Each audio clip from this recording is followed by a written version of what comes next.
I think the Chinese crowd is pretty cool. Hopefully I can get some of the Chinese fans to cheer for us. 第一天我们虽然有些紧张，但我们还是很快速的调整了过来，并且赢下2场比赛。A Cloud9 no primeiro dia jogou muito bem. Eu acho que até agora ela está sendo uma das equipes mais fortes do play-in. Yeah, I think it's becoming pretty clear that we are the best in the group, and I hope, or I can't wait to start preparing for the bracket stage. 179这波是直接一拥而上 ，Sneaky 一个耳闪加鱼，漂亮的一套连招，直接刮死了大嘴。Я уверен, что мы сыграем лучше, чем мы сыграли первый день. Мы преодолеем все невзгоды и добьемся победы. 这一波 Gambit 已经是要去强打，这边直接是被康帝承接下来这个大龙，龙的传人康帝没有让你拿掉这个大龙。 Después del partido del primer día contra el VOD nos dimos cuenta que no era un equipo inganable, así que estamos buscando sacar ese punto que podríamos haber sacado la primera partida y no pudimos.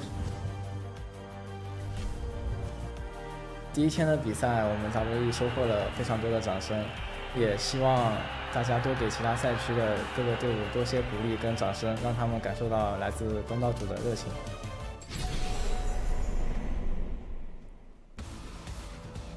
Welcome back to the World's play-in stage. Last night, Groups A and B gave it their all, and now they'll need to finish strong if they want to promote to the next stage of Worlds. Here you can see the crowd ready in Wuhan to see their favorite teams take to the stage. A little struggle there with the thunder sticks. How'd they light up? Hey, man, we've been there. I've been there. Those things are hard. You have to hit them incredibly hard. Cloud9, though, coming in as well. Looking pretty comfortable, looking pretty confident. We saw yesterday Impact with a big smile as he took down the Direwolves. Team 1, despite some rough losses yesterday, looking comfortable as well. And of course, the I Heart China sign, got to give it up for the local crowd as teams, just in general, getting ready for one final day of competition, lecturing the players, ready at any moment.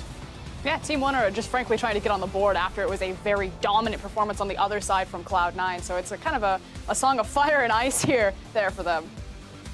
Definitely, and finally, Smoothie and Jensen joking around in good spirits after, like we said, such a dominant performance yesterday. It's kind of hard to not be too focused. This is West Rice throwback. Saw the West Rice jersey. He joined their coaching staff not too long ago, actually. I know, West Rice, not a name that we expected, but is returning to the coaching staff. Good to see. Hello, everyone. I'm Daniel Dracos. Joining me is, of course, Mark Zimmerman and a special guest, Indiana Frostgrown Black. I prefer her now as Admiral Flowers. I would like to formally change her name as such. Well, I don't want to be a part of that. I have one too, but I'm still gonna. No, you're like maybe officer. I got like dragged along with it. I was like, I guess Yeah. I'll be a part of the gang. I'm just looking for anything. It started with Atlas. He's also got a flower, and then Mark Z had one. I was like, well, I got to turn it up to 11 right now. Yeah, you've got a flower to. Oh, all right. Well, you're, as always, on point, Frostgrown. But before we get into today's games, let's pull up the standings to see what teams are fighting for. Of course, we look at it. Group A has Gambit Esports behind Lion Gaming and Team WE after day one, while North America's Cloud9 tops Group B with OPL's Direwolves one game back. But really, nothing is set in stone. Teams are going to need to give it their all today or risk cutting their Worlds run short. It's hard to deny, though, when you look specifically at Group B and the performances that Cloud9 put up yesterday, that they are looking incredibly dominant. Yeah, they came into the tournament talking a lot of smack, and they instantly backed that up yesterday with a pair of 30-minute wins. Jensen was, of course, the kind of standout player. He took control of game one pretty heavily and then was able to show that Galio pick in game two. Yeah, and we expect great things of Jensen, but it's when the rest of Cloud9's members, specifically Contracts yesterday on his Nidalee performance, also step up, that Cloud9 fans get excited. You know, we know that they've got the caliber on that team, a world champion up into the top lane, consistent performer in Sneaky, you know, 5 world champions underneath, world's appearances underneath his belt, and now they're starting to get more of that showtime and get more of that power back in them. And I just want to continue to see them mix it up. You know, Jensen now on a tankier champion, sometimes more the assassin, but definitely getting support across the board. On the opposite side in Group A, Team WE still definitely looking like the favorites, did not show the same dominance, however, as their Group B counterparts. Yeah, and I think, you know, it was probably a harder group overall a little bit, just looking at the strength of teams in there. Everyone was saying, oh, Gambit's in here, it's going to be a little bit tougher, but they definitely did not wow quite the way that we were expecting. Yeah, no excuses. That was a false start for Team W against Lion. Lion out-team fought them, out-skirmished them, and put up a very good front, but ultimately it was Team WE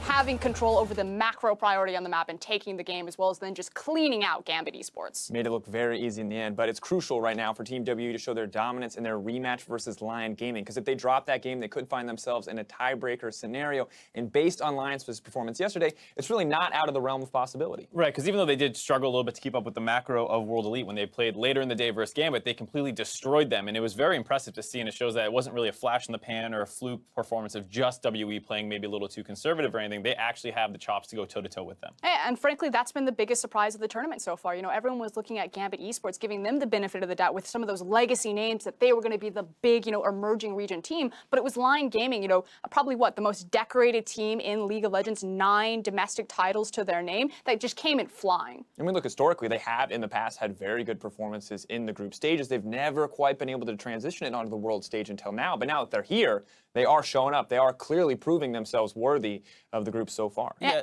it always feels just like a little short of coming up big at these international tournaments. The wildcard play-ins previously, MSI, they had Gigabyte Marines in the group. It felt like something was just always barely roadblocking them from having that breakout performance. And the thing is they fall back a lot on their individual mechanical talents, specifically in their AD carry White Lotus. He put up huge numbers yesterday, and then their mid laner in Seiya, who just went Super Saiyan. That scatter of the week on Team WE still gives me nightmares. And really, when I looked at that team, I thought, hey, White Lotus is going to be good. The real one that surprised me, though, White Lotus, Seiya, these are guys you know to perform. Adi historically as well, but he had been struggling recently domestically, comes onto the world stage, Lee Sin immediately. Next game, all having impact in the early game as well. It does feel like Lion are showing us something more than they showed even in their regional league. Yeah, I think the Lee Sin game in particular was impressive just because it was a very difficult game to execute in the late game as a Lee Sin. A lot of defensive tools for WE, as well as the carries having He mobility. found Mystic like every single time. Yeah, very impressive to see. Yeah, the Gragas and the Jaina, probably not where a Lee Sin expects to get in, but did make it work. However, we'll see what teams can earn themselves that spot in the play-in stage knockout groups for A and B. First up, Team 1 Esports are going to hope to derail the Cloud9 hype train, followed by that rematch between Lion Gaming and Team WE, which could be the decider for the number 1 and number 2 seed. Then the remaining 6 teams, will play out the rest of the round robin, and we will post any tiebreakers at the end of the day. Really, guys, I'm looking most to that game 2, Lion versus WE. I think this is the big one. This is the one that has looked the closest out of all the matches we've seen so far. Probably the most hype one to look at, but I think both game 1 and game 2 today are super important because if the current number 1 seeds, Cloud9 and WE, are able to pick up wins, then they are officially on to the bracket stage, not necessarily as the 1 seed, but they're definitely moving on to the play later on in the tournament. Yeah, and that said, it's still about maintaining form. You know, even if Lion and Team 1 aren't able to upset the power regions necessarily, though Lion has a pretty good shot at it, it's still then, you know, the other teams looking across to them in the groups, you know, that means that they could exit out in second seed and suddenly they're entering into a very scary best of 5. Yeah, and that scary best of 5 is going to be interesting. We haven't even seen Group C and D play yet, so I'm wondering really like what the relative strengths are going to be of these other groups because as we talked about Group B already, so incredibly Cloud9 dominated where Group A feels much, much closer. And I think that's the thing is, it's hard to say what's going to happen when you head into each group because we were saying, oh, Gambit's probably the second one to watch for in Group A. I don't know where it's Lion, so as you get ready for, you know, C and D games coming up tomorrow, you're going to have the same kind of things where you're not sure exactly how it's going to shape out. But today, of course, 2 teams will be going home as well, so that's a huge storyline too. It is at least nice to continue to hear the confidence from Gambit Esports, though, that they say that they can still take the games, that they don't seem entirely morally crushed right now, and they can come out hard and fast. Yeah, it's going to be C, but of course you can be sure to make sure you leave your mark on the competition with the newest addition to the Championship line. And as a reminder, 25% of the proceeds from Championship Ash and Ward Skin purchases are going to be added to the world's prize pool, and an additional 25% will also be donated to charity. And you can also unlock the Championship Ash chroma through the World's missions, which will be available through all of Worlds. Now, before we get into today's game, we'd like to inform you of an emergency substitution to 1907 Fenerbahce's starting roster. Due to issues acquiring Visa's starting jungler Move will not be able to participate at Worlds, and he's going to be replaced by Vici Gaming's jungler Crash for the remainder of the tournament. Now, for more information on the emergency substitution, you can check out the corresponding article on lolesports.com. You can see the link at the bottom of your screen. But that is enough from us. We have talked plenty about Groups A and B, so let's just get into it. Let's send it over to the casters to take us into Game 1. Hello everyone, I'm Max Atlas Anderson, and casting alongside me for the first time in the history of all existences is Aiden Zyrene Moon. How has this not happened already, man? I have no idea. I kind of like, when they signed us together, I was like, did I cast with him at All-Stars? Yeah. I was like, I don't remember, but maybe I was thinking of Pastry Time. I get you guys confused. Well, all the time. look, come on. That's been done before, and I think that one's starting to get old. We are different people, Zyrene, okay? But I looked at it, I was like, oh, I get to cast with Zyrene again. Hang on. It's not again. It's just never happened. So thankfully, we are now here, and boots are strapped and ready to run for our first game. It's going to be Team 1 Esports versus Cloud9. So let's kick things off by taking a look at the starting lineups. Hoping to pick up their first win at Worlds, CBLOL's Team 1 Esports. In the top lane, it will be Vert. In the jungle, Forlan. Mid, Marf making his debut to Worlds, and bot will be Absolute and Redbird. And behind them is Coach Neki. Yes. I want to see a little more fight out of that team here today. But of course, they will be looking across the rift at Cloud9, looking to lock in their spot in the play-in knockout stage. If they win this one, they will be moving on. Top lane, Impact, jungle, Contracts, mid lane, Jensen, bot lane, Smoothie with support. Smoothie as support, and Sneaky as a bot laner with Coach Reaper. Nailed it. Yeah, absolutely fantastic. But yesterday, Cloud9 topped their group with 2 sub-30-minute games. Well, one of them was exactly 30-minute, was basically sub-30-minute games. They were super dominant against both the Direwolves and Team 1 Esports.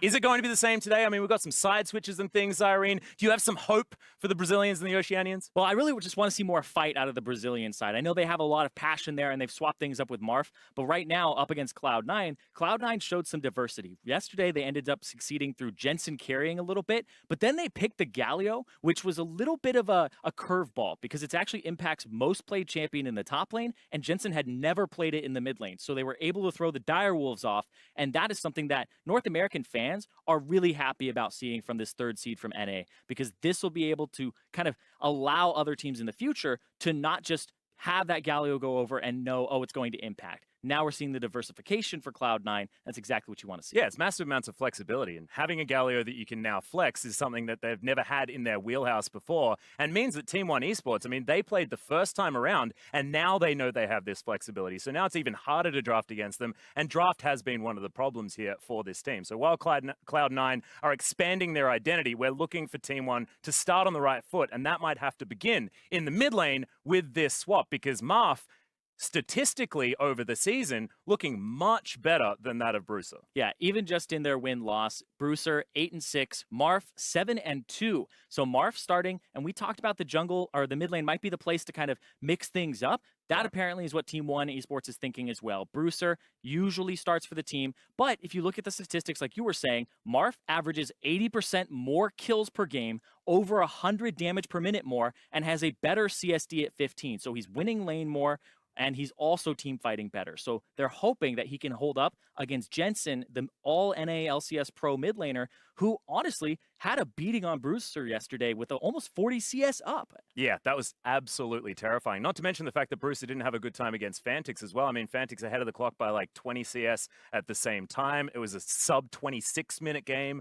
from the Direwolves, so Team 1 really need to change things up. And I absolutely love this. I feel like substitutions are a great way to get even the rest of the team into a different mindset, a change-up, and a fresh start for today. And they're debuting for day number 2, and they're going to need to really make a change. Yeah, and you've been casting the LCK, where that is a very common thing, where teams will go ahead and sub in players in and out, even if it was a victory sometimes. But a lot of the times in the losses, so that other people can be like, okay, I think I can hold up against this guy. That's what I'm looking for here, because Team 1 typically has been the team that won 3-1s. They have okay macro, right? They win not because they have these individual stars, but because they play as a team. And Bruiser has been a big part of that, and that's why he's had more games over Marf.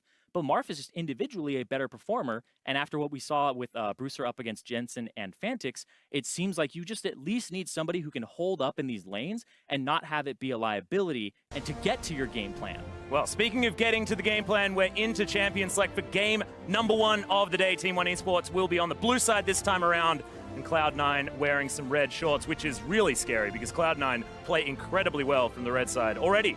Jarvan going to be banned away, and Olaf will be the response here from Cloud9. And I love this from Cloud9, because one of the things that Forlan has been very good at is this Olaf. He is 7-1 with the Olaf during the regular season, a very successful champion for him. And Cloud9 has actually been very highly respecting what these play-in teams can do. The double bans towards top lane to stop, split push strategies before. And now you see Team 1 banning away Jensen, 2 bans to stop the mid lane domination and get Marf for better matchup. I think banning the LeBlanc is certainly something to get rid of some PTSD, Zyrene, because Yeah, Jensen certainly put on a clinic on that champion. We are going to have some CSD numbers for you into the game, and they are not fun for Brazilian fans. Oh, not at all. We said about 39 at 10, and then at 15 minutes, it was even more than that. But that's the thing, is the domination that Jensen had over Brewster. They're hoping they can circumvent that with the substitution of Marf in here. And keep in mind, Marf's champion pool is a little bit different. Cassiopeia and Aurelian Sol. These are the two champions that really stick out in his champion pool, and we'll see if he's able to play something like that against Jensen and find success. Well, it is going to be the Xayah picked up and taken away from Sneaky. Of course, 100% of his games here at the play-ins have been on that champion. Now C9 looking to try and split up the Lovers duo. They might be having a tiff across Rift now, Zyrene, which is something you definitely do not want happening, as Contract's now thinking about what his pick is going to be. But I do like that starting pick, because if something's been working for a team, you got to try and change that up, try and get them on a different foot. Of course, Sneaky does have that Tristana to go to that he's looked so incredibly good on. Yeah, the Tristana is what comes to mind, but Xayah right now seems to be the prime AD carry. I believe she is taken most commonly yesterday as a #1 pick from either blue or red side. Very high priority on this champion that has self-peel, a lot of damage, and I love her build. The fact that you go for an Infinity Edge type item, or you go Essence Reaver first, Static Shift for wave clear, and then you get to double back and don't have to go for a second attack speed item. You go for more crit because her W gives her movement speed, extra damage, all the works that you would want on an AD carry. So she does a deceptive amount of damage at a 2-3 item spike. Also makes her 3-item spike completely disgusting as far as damage is concerned, with all that extra CDR that you pick up from the Essence Reaver, not to mention above 50% crit. But the Alistar has finally made its way through. We've seen this on the ban list so many times. And that is going to be Xayah Alistar picked up. So the engage potential is massive, now augmented with the Elise for Forlan. And this is a massive change from what he's been doing. This is much more meta. It's been Nidalee and Jax for this guy the last 2 times. And I'm glad that we're seeing him go back to something that has been in the jungle throughout 2017. Didn't even mention the fact that Impact has picked up the Cho'Gath, unless Contracts wants to be playing that one in the jungle. Yeah, most likely for Impact in the top, and the Tristana feels like what they would pick here, yes. So we'll go back and talk about Team 1 Esports. The Alistar has been banned away quite a bit in the second round for a lot of teams, but hasn't made it through on a lot of people's priorities. It is a pretty good pick into Rakan. You have kind of a neutral laning phase, and later, because of some of the Rakan nerfs, the hitbox size, etc., you can actually get a headbutt onto his ultimate and not get charmed now yourself while you hit him away. Yeah. So there's some nice little interactions here that can happen to disrupt Smoothie. Not to mention the fact that now Redbert can get around the map. We talk about Team 1 as having a chaotic style, and being able to follow an Elise around, get this gank duo happening. It means that the solo lanes that we haven't yet seen could possibly get some work done in the hands of Vert and Marth. But the Lucian is going to be taken out of Marth's playbook. Of course, wasn't one of the champions that he played in the regular season. Yeah, Brewster was known as the Lucian player, so this substitution may have actually thrown Cloud9 off a little bit, but they do still throw the 2 bans they had previously with the Trundle and the Mundo, respecting Vert in the top lane so he doesn't get as easy of a 1-3-1. Gnar jumps to mind, though. Yeah, exactly. And Trundle, of course, giving away the fact that Impact will probably be playing that super tank towards the top side, not wanting to give that Subjugate some extra oomph. But that last ban has been a while to come through. Will, in the end, be the Corki to take away some lane pressure for Jensen, but he's got a heck of a lot more in his playbook. Something like the Orianna is sticking out like a sore thumb at this stage, but he could be the first one to play Cassiopeia here. Yeah, the Sejuani, though. Yeah, the Sejuani is something that I think is incredibly powerful. I actually think she's an S-tier jungler at the moment. Banned away has only been, I believe, picked in a single game so far by Shermfire, and it didn't have a good showing. But she is incredibly potent in teams that have more melees and also has something like a Cho'Gath here. So they're going to have a good front line for Cloud9, and this leaves them counter pick for mid, and they can potentially take a hyper carry. And as, you know, an Oceanian myself, looking at the top jungle combination that we got absolutely dumpstered on over the side of the Direwolves, Cloud9 going to lock it away and show us exactly how that one is supposed to work, as the Shen is actually going to be locked in here for Vert, so a lot of protection for Absolute if they are going to be putting that on the Xayah, and we'll see what Marth wants to add to the wheelhouse in order to augment this. And Talia could be another option, so a lot of mobility around the map here for Team 1. Yeah, the Shen is another champion that Vert is known for. It's mostly the Mundo, Trundle, and the Shen that are the 3 that he uses to split push. So now Team 1 are open to a 1-3-1 with Collapse. They have Talia Wall, they have Shen Ultimate, but they also have this Elise. I'm looking at the jungle in this matchup. because of the fact that this is an aggressive jungler for Forlan, which allows him to have that early pressure so you can dive things like maybe the Cho'Gath in the top, maybe get some advantages there. And I like this pick from Jensen. Ryze has made a huge surge in solo queue. Not so much on the stage just yet, so the world's meta's a little bit still in development. Yeah, we have seen it once so far here in the play-ins, and we know sort of by whispers about scrims that Ryze has been considered a counterpick to some of these matchups. Jensen thinking that Taliyah could be one of those options, and certainly the single target lockdown CC that they now have is despicable. You get that Rune Prison, follow it up with some Permafrost. C9's mid-jungle combo is going to be really, really frightening, and that's what happens every game, Zyrene. We always get contracts hanging out with Jensen. These guys are the Bash Brothers, and it's going to be hard for Marth to keep himself safe. However, you know, Taliyah has been safe. You know, you can just throw rocks in, try and clear out the minion waves, and then move the heck out of the way. Yeah, it's a little bit harder for her since the mana cost changes. Yes, that's very true. And in a lot of her matchups, I got to talk to Bjergsen about it a little bit, where now rushing Merc Treads isn't as easy because now you have to get like a mana item early on, like a Lost Chapter. So some of her matchups are a little bit harder than they were before, but we'll see what Marth is able to do up against Jensen here. Both of them actually taking the cleanse in the mid lane and respecting what the jungler on either side can do to affect it. Because remember Jensen yesterday in that post-game interview, it's not just about the mid lane, it's about the attention that the junglers give. And now it's super important as well because we've got this early game powerhouse jungler in the Elise. Not entirely sure what Forlan is going to be able to do with it, but we saw what Contracts did to the opponent Sejuani when they faced off against the Direwolves. Schönfire did not have a good time. Was in Italy, so a different story, but Forlan will probably want to go aggressive, try and get things started quickly here for Team 1. We are onto the Rift now for game number 1 of day 2.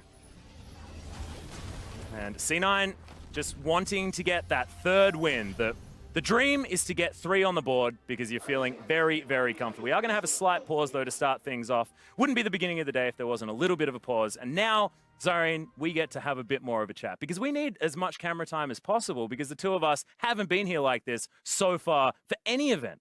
Oh, so glad. I feel like we could just keep this for a while and just have a chat. Do I have to say anything? I mean, like, just let it sit? No, but I feel like for these two teams, let's talk about these teams really quickly because I feel like Team 1, I really just think that the Brazilian fans have kind of been against them because this is not the Pain Gaming, this is not the INTZ, right? And now they're coming out and they're 0-2 at the start. I want to see more punch from them. I want to see more fight. I want to see this aggressive play here. And they have some proactivity built into this composition. You have the Elise that can dive the turrets. You have the Shen that when you hit level 6, I don't want to see the reactive ultis. I want to see the proactive ultis. And then they have the Alistar. There is a lot here for Team 1 Esports to push Cloud9 in and provide pressure. And I think that proactivity is king in League of Legends. If you are the one making the moves, typically you will come out on top or have a higher percentage chance in that play to come out on top. And also, I mean, if you think about teams that haven't necessarily been as successful or had as much experience, things like that, having a team that can snowball early is much easier than having these slow grind out teams that need to get going, that need to not make mistakes as the game goes on. So having all of these options in the early game is fantastic. Plus, this composition looks legit. This looks like something that we've seen before. It's not like one of these double AD carry, double Ardent Sensor compositions. It's not like the Fiora Jax, things like that. Doesn't seem to be a gimmick involved with what Team 1 Esports have put together. It's just a lot of early game pressure, a lot of engage potential as well, and the roaming power that Redbird is going to have will be very, very important moving forward. So back into the game, we'll see whether they can actually make that happen, because we can say all these things, but it still needs to work. It comes down to execution, who's going where, what the junglers are doing. That's why I want to watch them closely, because when I look at this at face value, I feel like one has winning top lane, especially when the Shen is taking Fervor against the Cho'Gath. Then they have a winning bottom lane, and they have a winning jungle here. So C9 have to do things like this to track the jungle early, or else they're going to be off to a disadvantage right from the get-go. Okay. Unfortunately, we didn't have Redbird give anyone the cowbell, so I feel like everyone's probably looking forward to that. C9 not going to be as intimidated now. He had the opportunity, decided not to do it. Contract's looking like he's going to start on his blue side. Red side starts. So same side of the jungle here. We could have our junglers meeting towards the top side potentially. See whether that's going to be enough. Of course, having this tank matchup top side does mean that Forlan will be in a little bit more of an optimal position if they want to get a kill up there. Let's see what his route ends up going with here. They have a good idea of where he is because they know he didn't do red, and they just saw with Jensen pushing up in lane to try and get priority that Marth was kind of hanging around the Raptors and then used a Q. So they have an idea that the Elise is there or it was a fake leash. And now they see exactly where he is. Redbert just putting his face in it for the moment. Explosive shot going to come down, but of course has suffered a little bit of a nerf here on this patch, so absolutely not going to be as worried. Despite that, still going down to about half health. Yeah, it's interesting as well because it's a coin for the Alistar. Typically, we'll see the combat stats, we'll see the relic shield. I like that bank account. Yeah. Well, he's just trying to get that money. Yeah, you got to, man. Wouldn't really be an Ardent Sensor Rush either. I've seen some Alistars go relic shield and then go into the Talisman of Ascension later for the movement speed. Oh, I like this from Marth. Already going aggressive in comparison to what we saw from Bruiser as well. Well, he does have the Elise on this side too, who's level 3. Gonna get in there on Jensen. Yeah, Repel is going to come down as the rep up is slowing Jensen. The flash goes forward. The Cocoon! Max range with the cleanse comes in. Forlan in trouble. Sub 100 health, and that's first blood for Jensen. Contract's in trouble, Marth. He wants it. Does he have the volley? No, he doesn't. And Cloud9, 2-0 to start things off. By the skin of his teeth. Contracts gets away. Jensen gets the kill with the accuracy there and the Rise combos. But that, for Team 1, was an ideal situation to pick up something, and they get outplayed. Yeah, you have to look at that play and think that Team 1 had so much of an opportunity. It can't be that they're feeding or anything like this. We do now have a red buff on Jensen, which is a disaster for Team 1, but that could have gone either way. There were pixels, there were minute timings that really played a part, so I am definitely impressed with how Team 1 played it. It's just unfortunate that it went C9's way. Yeah, Forlan runs up in spider form and has to then use combo and then turn over to his human form to get the cocoon. If you are opening with something like that instead and you're getting your EWQ combo in human and then swapping, it's more damage, and that's what matters in these little skirmishes, is how much you can milk out of these fights. Well, Smoothie taking a lot of damage here. The trample from Redbert really doing some work. Because, of course, Rakan, not exactly known for his tankiness in the early game, especially when you take that coin to start things off. Contract's now slinking around as best a pig lady can do. Yeah, and once again, mid lane, mid lane, mid lane, mid lane. Elise is here, Sejuani is here. Surprise. Elise is here 2 seconds later, and now they're gonna try it again. There's the cocoon. Yeah, good movements forward, but it's not gonna be enough here for Marv.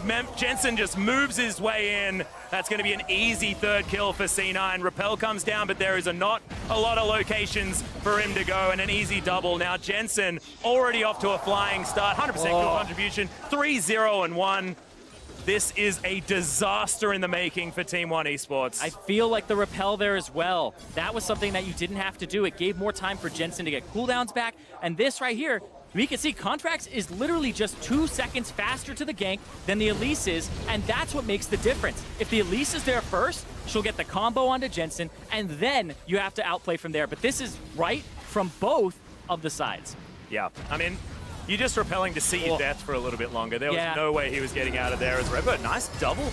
Pulverize does come in.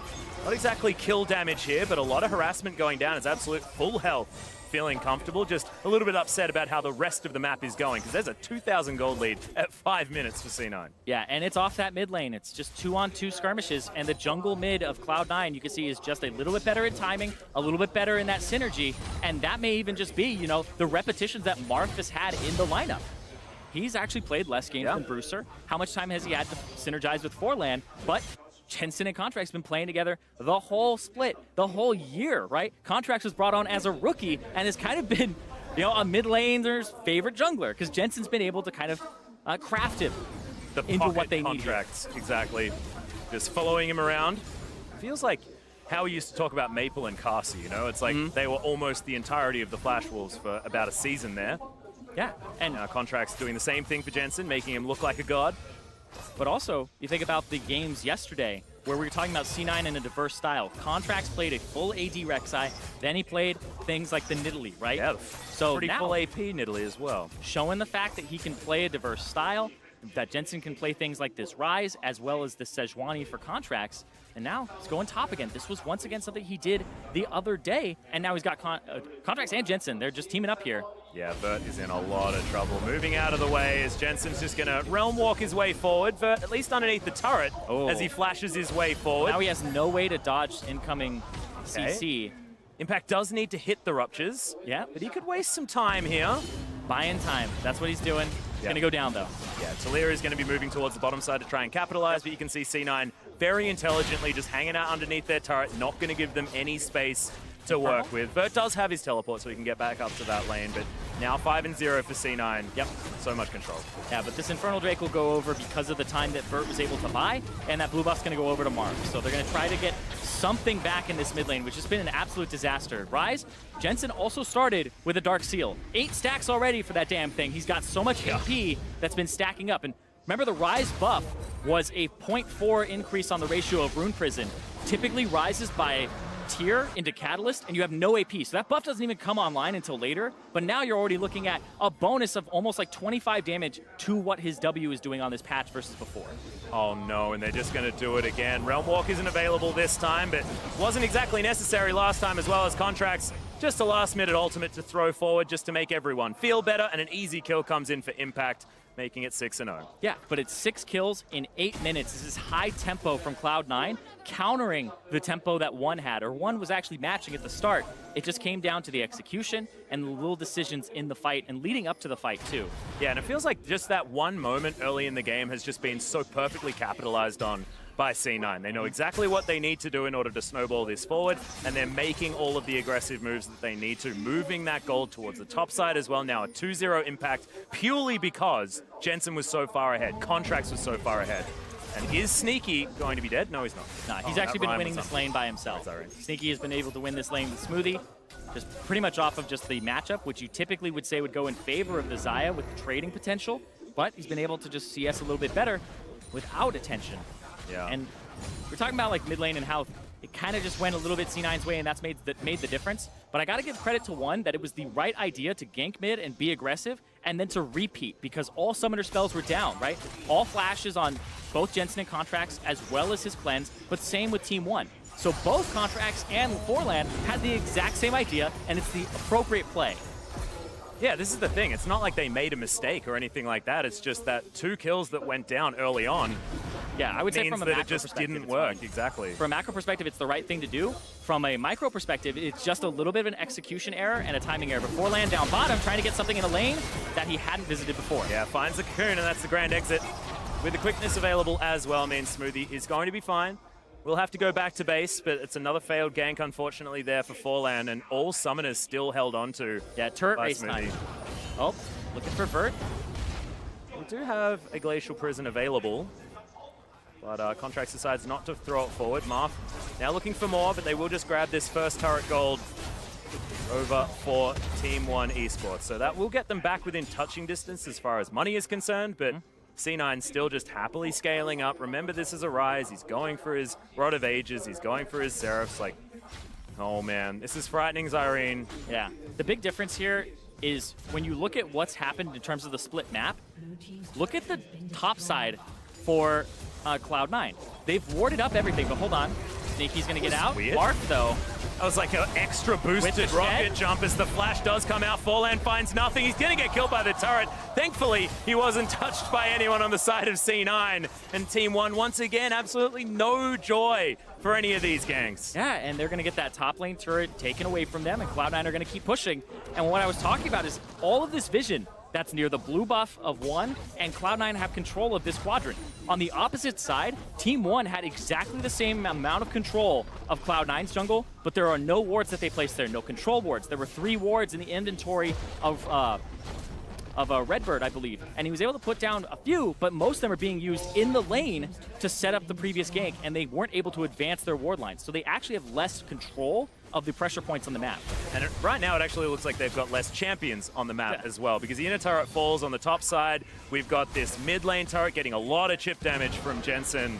So Redbird now has to get himself back towards said turret, offer him some sort of protection, but yeah, close to a 5,000 gold lead at 11 minutes is nothing to scoff at, and that is only going to continue as the whole outer ring, actually no, because one of them was an inner, but that outer turret in the mid lane is very, very important as far as getting map control, and C9 barely needed any help in that regard. Yeah, and you know exactly where they're going next. They're going to kind of make you right, Atlas. They'll go get that outer ring. They want that. But right here, once again, the mechanics come into play. The rocket jump. Now play with the rocket jump. Mark comes in. and then Forlan with the flash forward. And then he just gets taken out there as they were trying to be proactive. I like the proactivity with the Shen ulti, just the execution is off once again. And this is a cascading effect of once you start dying and you have an 0-2 Elise who doesn't have a whole lot of items, you're looking at lower and lower chances of making these plays work because you're going for these dives where you're putting your combat stats against theirs and they have a distinct advantage. Well, I'm going to take it all back. There's no Rod of Ages being picked up here for Jensen. He's going to go towards the Abyssal Mask, which is now the build. Yeah. I'm stuck back in time when it comes to Rise. It's either or, to be honest. You can go for the Rod of Ages. I've seen it many times, but this is another thing that allowed Rise to come back in is when they have multiple sources of magic damage, you can build that Abyssal Mask, even though Impact did exactly the same thing. Feels a bit redundant. Right? It does feel redundant, but at the same time, it's got CDR on it. It's a little bit better for Rise in that regard compared to the Rod of Ages. It doesn't scale up with the AP, which you would think would be better, but the magic resistance is the big ticket there. It's not going to hinder his damage much, but he'll have that extra survivability, which honestly, Rise is a machine gun mage. Survivability is key once you're ahead. And also he's up against Forlan and Marth, who are on both magic damage dealing champions, so of course having a bit of extra magic resist certainly helps. And ticking up to about 20% CDR here just with these items alone feels great for a Rise who, like, you know, it's just giving him more attack speed on that machine gun. Yeah, I'm looking at Cloud9. All right, I feel like they're speed running the play-ins. They had that tweet with from Jetson, like, who are these guys? What's going on? And they're just saying, we're going to play our game. Yeah, and if you think about it, you know, you got to buy the championship Ashe skin, and the money will go to charity, and this is like, that's what speedrunning's all about. That does make That's true. sense. That's true. This is World's Done Quick. It all works out. But Team 1 certainly do not want that, and they're going to try and turtle this one out as best they can. But we mentioned that this team composition has a lot of options as far as early game power, engage potential. None of those engages have worked, and none of the early game has gone their way. And it just feels like Sneaky down here, having the time of his life, going to make me correct there by taking out the final turret in those outer rings. And just continue having a great time on Summoner's Rift. It's just C9 are under no pressure right now. Yeah, so the skirmishes happened, the kills went over to them, and they got those 6 very early on. And then it was all about turret, macro, leveraging your lead. So that's why I'm talking about speedrunning here, because I want to see how quickly Cloud9 are able to accelerate the pace of this game so that they can try to take it quick. And nom nom, full combo. That is a delicious spider. I was going to pick up some play-by-play there, but I'm pretty sure Forlan was just dead, so it's like a little bit unnecessary. It's like that thing where you get scared and you're like, spider, I feel like I ate it in my sleep. And then they're like, it's a good source of protein. Yeah, I mean, isn't there some statistic like throughout your life you're going to eat 7 spiders or something like that? While you're sleeping or something? Impact, only 6 more to go, my friend. The Rift Herald is going to come down and spell the end of the inner turret here in the mid lane. Only 1 more remaining as Redbird takes the majority of his health bar by what seems like incidental damage that Jensen was able to put down. It wasn't exactly the best charge, Mr. Rift Herald. Misses. Sorry, yeah. I don't know. I don't even know why we need to give it a gender. Give them a gender. Because her name is Shelly. 100%. Really? No, that's my thing. Shelly? Are you a Shelly? I'm a Harold. You're a Harold? But I'm okay with, like, can we change Haroldine? Like, that's okay too. Harald? Are you saying? I like Shelly, though, because Shelly's so great to yell when it's just charging into something. No, we just... Okay, let's talk about this instead, because talking about the gender of Rift Herald I think is a little bit unnecessary. Jensen, this guy looks pretty damn good. As far as 15 minutes goes, which is what we're ticking up to right now, he was up by 46 CS against Bruiser. So now Marth looking far better. That's about half as bad. Yeah, that's true. The CSD is looking a little bit better, but the gold advantage, it said he was up about 1,000 up against Bruiser. And he's up about 2,000 right now, and that's because of turrets, macro game, and the fact that there have been more kills in this early part. So sure, you didn't lose lane as much, but your jungler and your mid laner are getting blasted even harder by the actual skirmishes. I really don't want to be looking at that the gold numbers there as well, because you saw Impact's lead against Vert on the top side. That was about to the tune of 3,000 gold, something like that. It's getting there. Yeah, that's about 33% more money he has been able to pick up. Yeah, it's a healthy 8,000 gold lead at 16 minutes. Just for Cloud9. But Vert now trying to hold on to this inner turret, the last one remaining. Impact is up towards the top side, but has his teleport available. They won't need it. That is going to be a fantastic engagement from Smoothie. Has the quickness, has the grand entrance, and they certainly have the damage. Yep, and now they'll be able to split the map too. You can see Impact on the top side able to push in. Cloud9 will continue to push this bottom side. They do have Contract's ulti for engage, even though they use Smoothies. And so, they have options here, as this will be a 3-on-4 for about a wave. yeah, they've got options aplenty. I feel like even if there were 5 members, it would be fine. As there's the beautiful combo out of Smoothie. Does come in, but thankfully the repel's there to keep Fallan alive. He's going to go up into the sky as there's the flash out from Redbird. Does have the unbreakable will, so will survive. And at least they do weather the storm, but it just feels like C9 now moves towards the turret, tries to get some of that damage down, and the message has been sent. I mean, a couple of summoner spells from Smoothie was all that cost them. Yeah, but they got turret damage on the top side from Impact, so able to whittle a little bit away at that turret. It's not too much, and they were able to force them off the bottom part. I like this movement as well. I mean, getting themselves back to the mid lane, making sure that the pressure is absolutely everywhere. What C9 have been doing is been unrelenting. There are no options for Team 1 Esports to get back into this game, no matter which team they were. This is what I want to emphasize, is the fact that that play at about level 2 has pretty much decided this, because C9 have not left any room for Team 1 Esports to get back in. And that just shows immaculate League of Legends. And it wasn't necessarily what we were seeing out of C9 when they were playing against CLG, when they were playing against Dignitas. All of these months ago, there were mistakes made, there were mispositionings, and that flat out has not happened here in the play-ins. Yeah, they've been able to outplay, and it feels like they've been doing a lot of that boot camping. Like we saw Jensen end up playing a Galio that he had never played before in the NALCS ever. It was his first game, even though it was pretty good since Rift Rivals, and even before that. Talking like MSI coming off of that tournament, and Jensen playing the Rise here. And it's a bit of a different Rise paradigm. Ever since he got nerfed on things like the cooldown of the E and like the build-up of the damage, etc., it was 3 points in Q, 5 points into E immediately after that. So it was a little bit different than just the machine gun using the E at the rank 1 the whole game. So just for people out there who want to pick up this Rise that now is building Abyssal Mask. Yeah, getting a little bit of that world's meta taste. And I'm totally okay with having 2 Abyssal Masks here now, because Impact and Jensen have not been near each other. They don't see each other, Yeah, so split pushing Cho'Gath means that there's none of that redundancy that we were talking about, and it feels a lot better. So those at home with the OCD wanting to make sure that you can maximize team fights, don't worry about that. Jensen and Impact will not be hanging out together. And I was about to say that Fallan's going to check this Baron, but he's not even here for another minute. Yeah, only 19 minutes into the game. This feels like a faster game. Pretty sure this is probably one of the fastest games that we've had so far as getting to this kind of gold lead for Cloud9. Well, so far, we've seen a 27-minute game from Cloud9, a 30-minute game from Cloud9, and a 25-minute game from Direwolf against Team 1 Esports. So Team 1 has been the victim of a 25 and 27-minute loss. How fast is this one going to be? This is the question. I kind of want it to be 23 minutes just to make sure that we have some sort of sequencing going. Just keep going down. People are learning. Yep. And they're certainly setting themselves up for that, but probably waiting for some sort of Baron buff. Try and get those minions able to break open the base. Impact on the bottom side, getting things shoved forward. As the teleport is available, you can get 25. I feel like what Cloud9 will do is wait for the Baron, bait the Baron, turn instead of doing the Baron, because it's a higher variance play to do it, and this is exactly what they're doing here.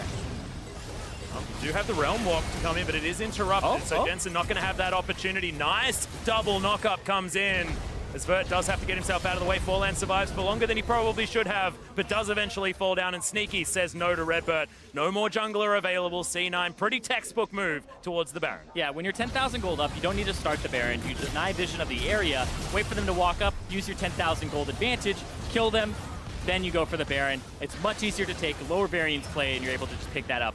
Is there really a bad decision to make when you're 10,000 gold ahead? 20 minutes into the game. From my solo queue, I will tell you there are a lot of decisions you can make in 10k up. Okay. That will lose you. We were talking about PTSD earlier. I do not want to trigger yours at all. Too late. Okay, well, C9 going to be pushing up some Baron-empowered minions. Jensen going to be doing the same thing, but in the mid lane. Just making sure we get these Abyssal Masks away from each other, and Sneaky turret pushing Queen herself, Tristana, will be helping him out, getting rid of this turret very, very quickly. Impact get to work on the inhibitor, but it looks like they don't even really care about that. They just want to open up this base as much as possible, give them some more room on the killing fields as they look to take down Team 1. 21 minutes now into the game, as this could be the final team fight moving forward. Marth in trouble. He's taking so much damage. Was that Vorpal spikes that did that? I think Sneaky was auto-attacking. We're okay. Impact's not doing that ridiculous damage.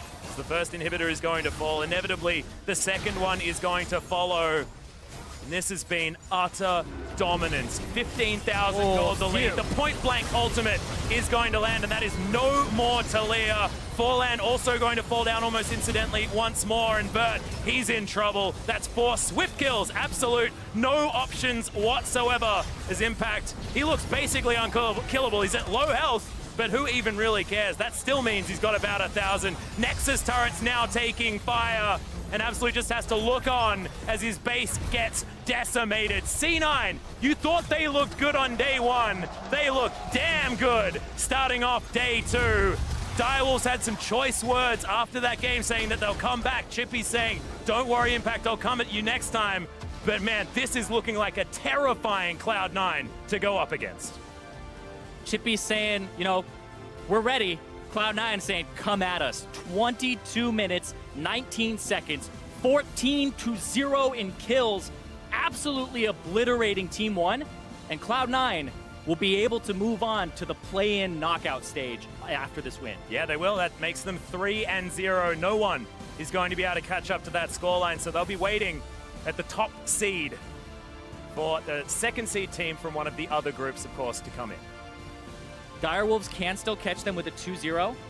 Oh, that's true, that's true. But they have locked in either a first or second seed in the group, so Cloud9 are moving on. You don't know what position just yet, but still, they can kind of take solace in the fact that they will be playing a best of 5. They still have all of kind of the options in their hands. And man, 22 minutes, the fastest game so far of Worlds, is absolute spanking. And that was so close to the 23, so that we'd have 23, 25, You almost 27. got it. You almost got it. Very, very close. However, 22 minutes is a ridiculously fast game time. And what? They're going to beat Direwolves now in like sub 15 minutes? Like, what is going to happen? Is this like exponential, like winning speed?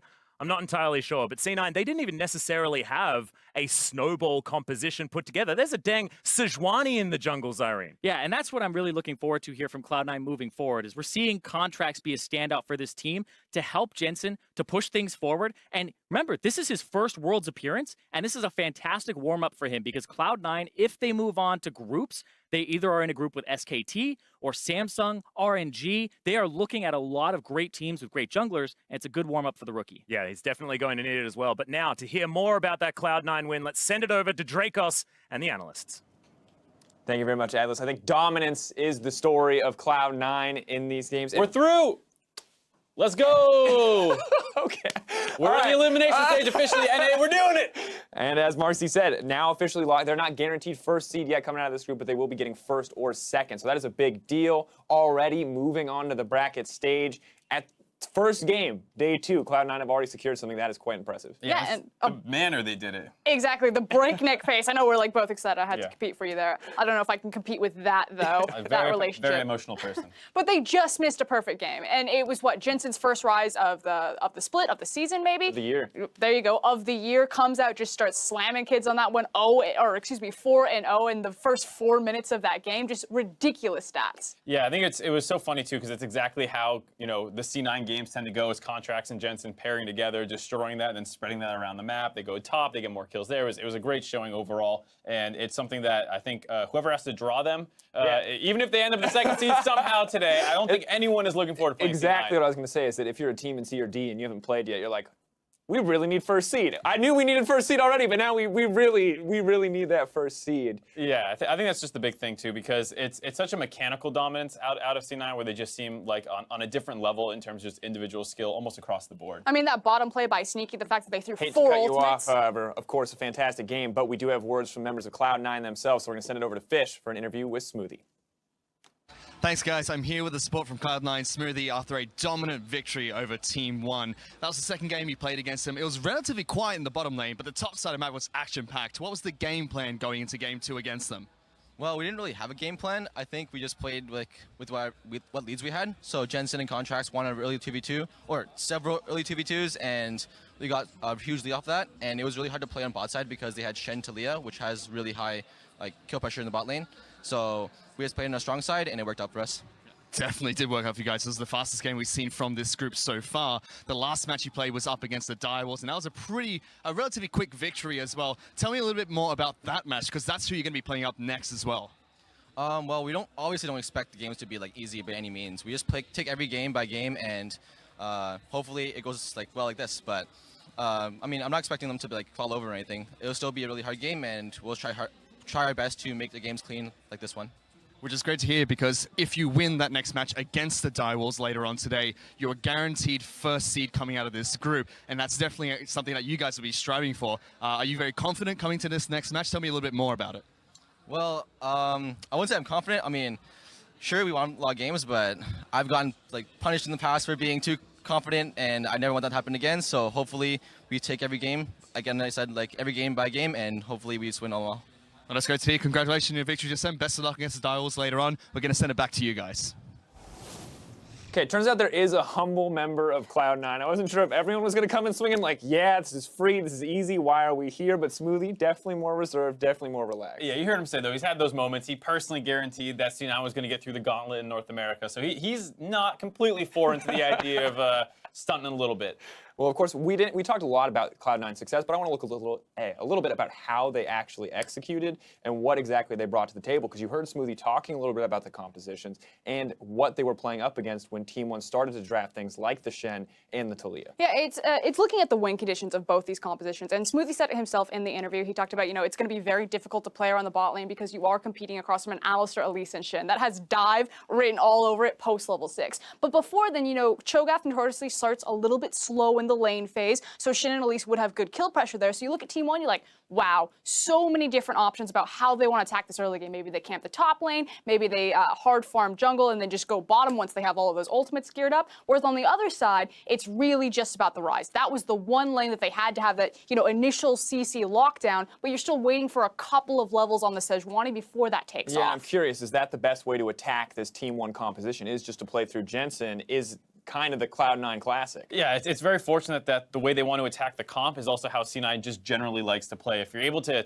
get that Talia set behind early, she has a harder time at 6 getting those roams off. Suddenly you can kill her multiple times, and then maybe you can spread that around the map. And, that's also exactly what C9 loves doing, getting Jensen ahead. So it was very fortunate for them that this was exactly, while it is a very scary team comp that Team 1 has built, that there are these avenues you can take as C9 to get ahead. Well, not just what they wanted to do, but what they actually did. As we take a look at this replay, Cloud9 absolutely outclassing in terms of individual play here in the early game. And again, the concept makes sense. You want to invade the Sejuani from Team 1, you want to disrupt her, but the problem is that he didn't bring the Elise with him, and then he finds himself in a 2v2 scenario where Cloud9 are just going to outplay. Yeah, it was just really nice, just played by both Jensen and Contrast, getting that stun and the cleanse off of the Elise Cocoon, then they're able to follow up flashes on the other side of that Talia Q, able to make it a bit of a whiff punish there, and then they're going to keep on for the kill. And then this second gank attempt, Marth unfortunately going to miss that Ken combo, trying to interrupt Contracts getting in on him. And frankly, this is so telegraphed. Talia's flash was burned in the last instant. We said that the only, big hard form of CC and kill pressure is around that Rise, and it's also Jensen's Rise of all things. So this was just going to be wash and repeat for Cloud9, and it just helps that they get a double kill on top of it. Yeah, it's so brutal after that point because, like we said, you can start spilling over that advantage. They start going topside, dove the Shen 2 times. Now you've attacked both globals on Team 1's comp, and even though their bot lane did get that turret, they were able to get an Infernal Dragon, it doesn't matter at this point because your comp has fallen apart. And now looking at it, do we feel like Cloud9 have gotten even better from their day 1 performance, or do you just feel like they've pretty much figured out Team 1 since their first match? It's hard to say because they looked really good in all their games. I think this might have been stompier because it felt like Team 1 was playing a little bit more aggressive, and when you are trying to take the fight to somebody and it goes bad, it does snowball a little faster. I mean, I think the one thing that you can really take away, because it's so hard when a team just gets, just fried like that, just absolutely blasted, is the confidence of Cloud9 and the different type of performance that they're showing. This is a good warm-up game. This is Contract's, his first time on the world stage, and the fact that he gets to go in through play-ons and really get prepped and warmed up for not only the elimination best of 5, but then hopefully the group stage afterwards. And do we feel like this is something that Cloud9 can now transition over to that best of 5 stage? Do you feel like the variance they've shown us is a good indicator from what we can expect from them? I think the thing I like most is just how they're treating their opponents in the pick ban phase, where they're banning out what their the other team's bread and butter. Mundo, the Trundle. Yep, get rid of the scariest things, the person that they're going to play in the elimination match, they're going to have some data on, and so I just like the idea of limit what you've seen them do, play your stuff, and then adapt from there. Well, Cloud9, they've secured themselves a spot in the top 2, so a good start for them indeed on the day. Up next, we've got a rematch between our top teams in Group A, Lion Gaming versus Team WE. But as we go to break, we're offering you a sneak peek of the latest champion update coming to a rift near you.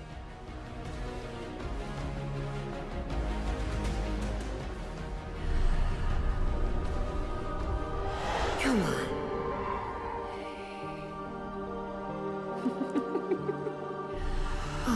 Oh,